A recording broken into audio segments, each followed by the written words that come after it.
नारद जी कहते हैं पूर्व जन्म में मैं एक दासी का पुत्र हुआ था। जन्म लेते ही मेरे पिता का देहांत हो गया।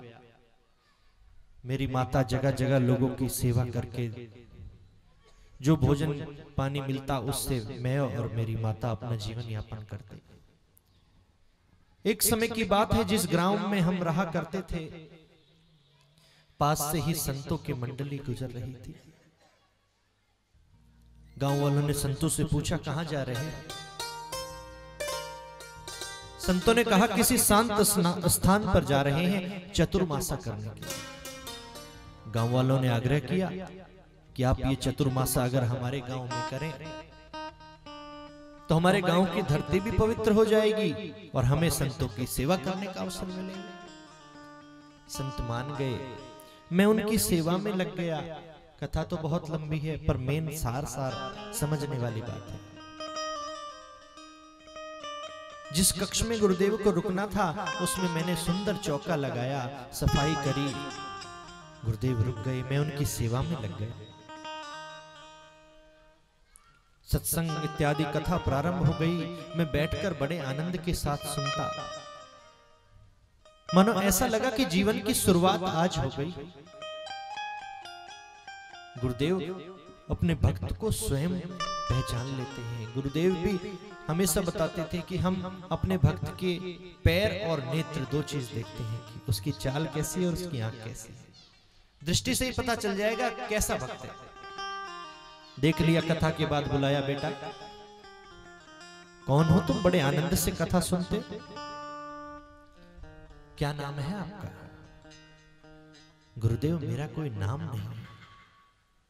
बोलो क्या मतलब? मेरी मां दासी है, बचपन से ही पिता नहीं है। दासी का बेटा कहकर लोग मुझे बुलाते हैं।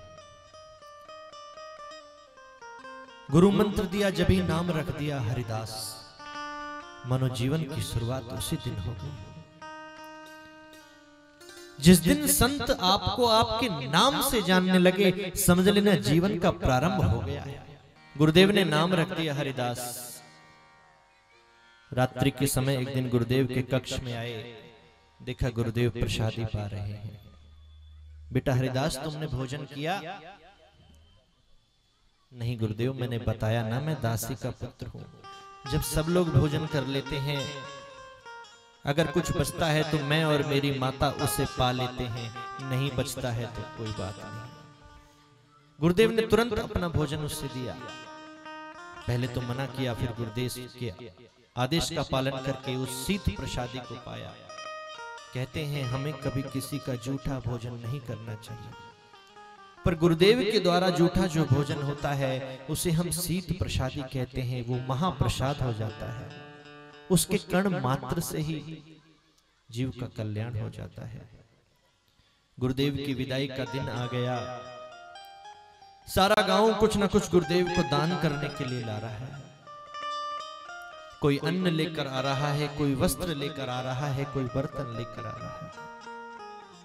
व्यास जी, मैं अभागा ऐसा हरिदास कि मेरे पास एक सुई की नोक के बराबर भी कोई वस्तु नहीं जो गुरुदेव को मैं दे सकूं।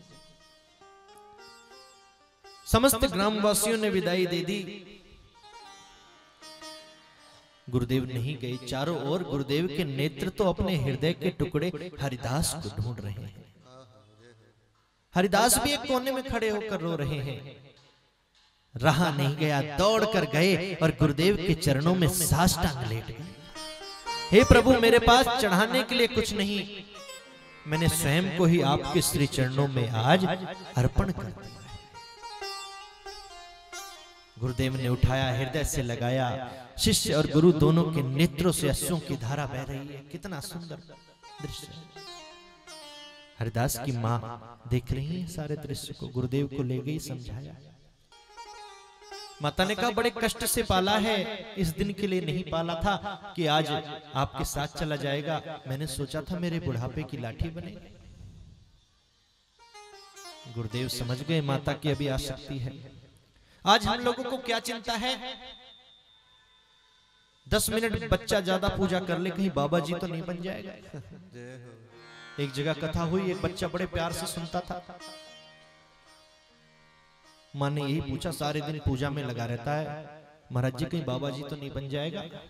मैंने कहा माता जी ये चिंता नहीं होगी, कहीं चोर तो नहीं बन जाएगा, कहीं और कुछ गलत कार्य तो नहीं करने लगेगा, ये चिंता है कि बाबा जी तो नहीं बन जाएगा। माता जी इतना आसान नहीं है, चिंता करनी है तो ये चिंता करो कि सद्मार्ग पर चलेगा कि नहीं, पूजा करेगा कि नहीं, पाठ करेगा कि नहीं, कैसी संगत, संतों की संगत में रहेगा या दुष्टों की संगत में रहेगा। भाग्य में लिखा होगा संत बनना तो बन के ही रहेगा, पर गलत संगत में जाने से रोकने का प्रयास तो कर सकते हैं। हरिदास जी को समझाया कि अभी तुम्हारी माता का तुम्हारे ऊपर ऋण है, आप को मैं एक मंत्र देता हूं, इस मंत्र का 32 लाख जप आप करो, और जिस दिन आपका जप पूरा होगा, या तो आपकी मां की बुद्धि जो है वो परिवर्तित हो जाएगी, या फिर कोई और रास्ता निकल जाएगा। तो गुरुदेव ने हरिदास जी को समझाया कि आपको मैं एक मंत्र दे रहा हूं, आप उसका 32 लाख जप करना। जिस दिन आपका 32 लाख जप पूरा होगा, या तो मां की बुद्धि परिवर्तित हो जाएगी, तुम्हें मेरे साथ भेज देंगे, या कोई और रास्ता निकल जाएगा। गुरुदेव वो तो ठीक है, मैंने पहले ही दिन आपको बताया था कि मैं दासी का पुत्र हूं, पढ़ा लिखा नहीं, मैं गिनूंगा कैसे 32 लाख जब। अरे बेटा तुम्हें गिनना थोड़ी है, तुम तो बस जपना, गिनने का काम तो उसके ऊपर छोड़ देना जिसका ये मंत्र है। क्यों? किसी अनुष्ठान के अंतर्गत हम माला जप सकते हैं, पर वैसे ही हम अपने नाम सुमिरन को अगर माला के द्वारा जपते हैं तब क्या होता है? पहली बात तो कहीं ना कहीं हमारा ध्यान भटक जाता है कि अच्छे से माला हम जप रहे हैं, सुमेरु से पहले घुमा लिया, ये है, ये उंगली तो नहीं टच हो गई। दूसरी बात, ना चाहते हुए भी हमारे मन में अभिमान आ जाता है कि आज मैंने 10 माला जप दी, आज मैंने 20 माला जप ली, 20 माला में तो इतना जाप हो गया। जाने अनजाने में किसी अनुष्ठान के अंतर्गत आप कर सकते हैं। गुरुदेव चले गए, 32 लाख जब हरिदास जी का पूरा हुआ, प्रातः काल 4 बजे माता गौशाला में सेवा करने गई। जाकर देखा तो कोई घास समझकर उठाने का प्रयास किया, काला सर्प बैठा था, मां को डस लिया, जिनका देहांत हो गया। हरिदास जी बहुत दुखी हैं, रो रहे हैं कि जिस मां ने इतने कष्टों से मुझे पाला वो मुझे छोड़कर चली गई। पर एक अचंभे की बात क्या है कि एक नेत्र से तो गर्म आंसू निकल रहे हैं और दूसरी आंख से ठंडे। ऐसा क्यों? कभी भी आप इस बात का गौर करना कि जब आप कभी किसी दुख में रो रहे होंगे तो आपके नेत्र से गर्म आंसू निकलेंगे, और कभी आपके नेत्र में प्रेम के, गुरुदेव की याद के, भगवान की याद करके आंसू आएंगे तो आंसू मोती के समान ठंडे होंगे। तो एक नेत्र से तो गर्म आंसू इसलिए कि मैंने आज अपनी मां को खो दिया, दूसरे नेत्र से ठंडे आंसू इसलिए कि मेरे भजन में जो बाधा थी वो आज दूर हो गई। सब कुछ छोड़कर जो कुछ भी था मां के अंतिम संस्कार में लगा लिया, भगवान का भजन करने चले गए। जाप करते करते, कीर्तन करते करते ज्योत में भगवान का दर्शन हुआ, भगवान अदृश्य हो गए। हरिदास जी ने अपने देह को त्याग दिया। आज वही हरिदास व्यास जी ब्रह्मा जी के पुत्र नारद के रूप में आपके सामने खड़ा है। ये मेरे गुरुदेव की कृपा ही है, उसके अलावा और कुछ नहीं। कहने का तात्पर्य है जिस दिन गुरुदेव नाम से पुकारने लगे समझ लेना जीवन का आरंभ हो गया। पर गड़बड़ी कहां होती है? संतों के पास जाते हैं इस भावना से नहीं जाते कि भगवान का सतमार्ग दिखाएं,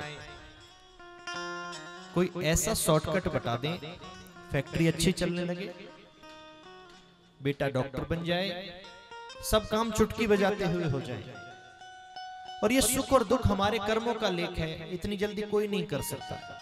अगर कोई व्यक्ति आपको पुड़िया बनाकर देता है कि जाकर इसको इस्तेमाल करो, चमत्कार हो जाएगा, बिल्कुल सत्य नहीं हो सकता। इतना सरल हो तो वो अपना उपचार खुद ही कर ले। या कोई ऐसा शॉर्टकट मिल जाए कि सीधे भगवान मिल जाए, ये भी आजकल बहुत चल रहा है। ऐसा कोई शॉर्टकट नहीं बना भक्तों भगवान को पाने का। अभी तो जीवन का आरंभ हुआ है, जब संतों के श्री चरणों में आए हैं, तो इतनी जल्दी फ्लाइट में जाने की क्या है। अब से पहले तो जीवन जिया ही नहीं, यूं ही व्यर्थ कर दिया। और अब जब प्रारंभ हुआ है तो जीना नहीं चाहते, शॉर्टकट मारना है, हौले हौले गाड़ी में बैठ के जाना। और पैदल चलने का तो इस मार्ग पर आनंद ही अलग है। जीवन जब प्रारंभ हुआ है तो उसे अच्छे से जीने के लिए हुआ है ना। कुछ लोगों से पूछते हैं भैया कैसे हो, बस दिन काट रहे हैं। भैया भगवान ने इतना सुंदर शरीर मनुष्य का दिया है और आप भगवान को ही ऐसा कह रहे हो कि हम दिन काट रहे हैं। अच्छे से जियो जीवन पूरे आनंद के साथ। हमेशा दुखी रहते हैं कुछ लोग। भगवान की सबसे बड़ी भक्ति है हमेशा प्रसन्न रहना, सदैव प्रसन्न रहना।